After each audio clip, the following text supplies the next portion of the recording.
let me say that I'm delighted to be here for the 9th meeting of Model Cooperation today.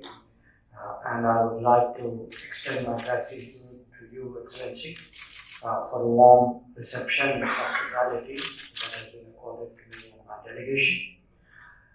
We've held really wide-ranging discussions which has covered a very broad spectrum of bilateral, regional, global, multilateral issues today.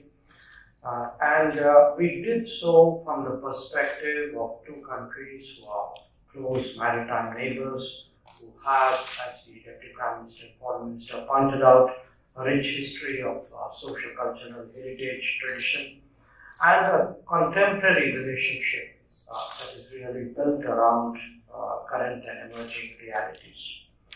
The canvas of our engagement was very broad. We discussed a lot of issues, and before I actually come to those, I also want to mention that during the COVID-19 pandemic, we worked very, very closely as partners. We jointly fought the menace of the pandemic by augmenting each other's capabilities, whether it was medical supplies, whether it was vaccine, whether it was oxygen. At the right moment, I think we stood by each other, and that itself, I think, was a very big statement of our relationship. Today, I congratulated the Deputy Prime Minister and Foreign Minister on the landmark occasion of the 75th anniversary of the establishment of our diplomatic relations. And this, of course, coincides with the celebrations in India of the completion of 75 years of our own independence. We took stock in the Joint Commission of the ongoing cooperation. We resolved to strengthen our ties further, to identify and cooperate in new areas that we have picked out in the post-pandemic period, because we do believe that we should support each other in the economic recovery.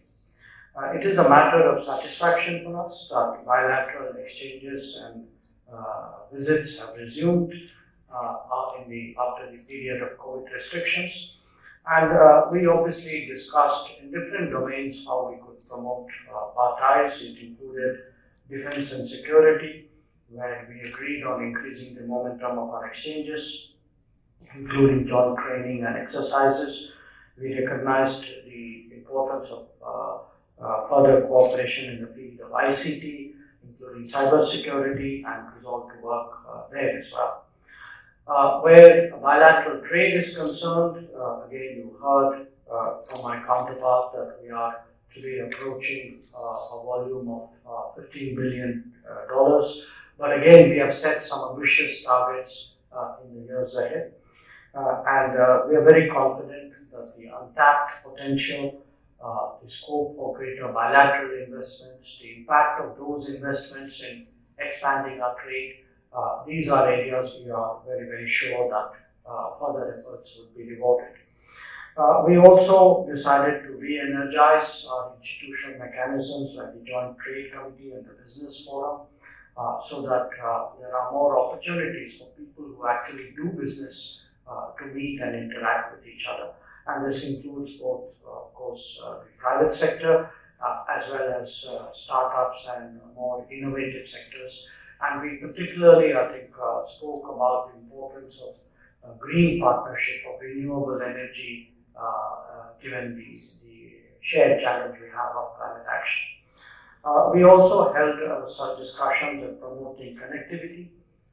The India-Myanmar-Thailand trilateral highway came up for very specific discussion for enhancing cooperation in the field of science and technology, education, health, people-to-people exchanges. And we spent quite a lot of time really on regional and global issues, including our cooperation in this region, in the Indo-Pacific, on BIMSTEC, on the ASEAN-related platforms, and of course in the multilateral fora. So let me conclude not just by thanking the Deputy Prime Minister and Foreign Minister, but by expressing my satisfaction at a very productive Joint Commission, and also by extending my best wishes to Thailand as it assumes the chairship of the BIMSTEC. And I want to assure Thailand of India's fullest support in taking the BIMSTEC agenda to the next level. Once again, really deep appreciation for the warmness of hospitality and for a very productive model. Thank you. Thank you. Received that the shipwreck is spying on India's activities. And are you concerned about India's waning influence in Sri Lanka, its strategic background? Well, it's what happens in our neighbourhood. Any developments which have a bearing on our security obviously is of interest to us. I think our spokesman had said some time ago that we obviously monitor any development which has a bearing on our interests very, very carefully. So I think I would leave it at that.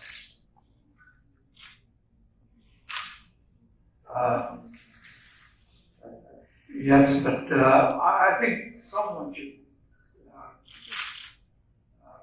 go to with a microphone. Oh, you stepped forward there. You mentioned one thing. Because we couldn't hear. Regional collaboration between India and ASEAN, Thailand and Myanmar relations, but currently it's very concerning in Myanmar. So what will be the next movement in terms of India collaboration, particularly highway projects?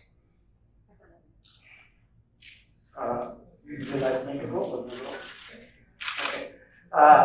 As I couldn't hear you clearly, but my understanding was you wanted to know what are the next steps on the trilateral highway project. Is that correct? Particularly on Myanmar, currently the situation in Myanmar is it's on the crisis, but how India will move forward. Okay. All right. The India-Myanmar-Thailand trilateral highway is a very important connectivity project because it actually provides the physical connectivity between Southeast Asia and South Asia. It's obviously in many ways been challenging where its implementation is concerned. There are many factors for it.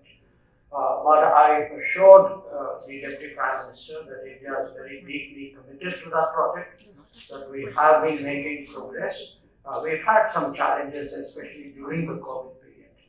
But already, in fact, we were both together in Phnom Penh just a few days ago.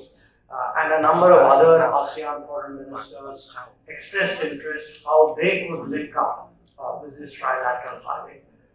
So for us, cooperating on that highway, agreeing on a regime for the movement of motor vehicles for that highway, then obviously we will both have a shared interest in working with other countries to extend that highway further east. I think these were issues that we discussed, and I did assure him that we continue to work hard on this project. We persevere in overcoming the many challenges in its implementation. And I certainly hope a day would come when I will be able to drive to Bangkok from India rather than from my end.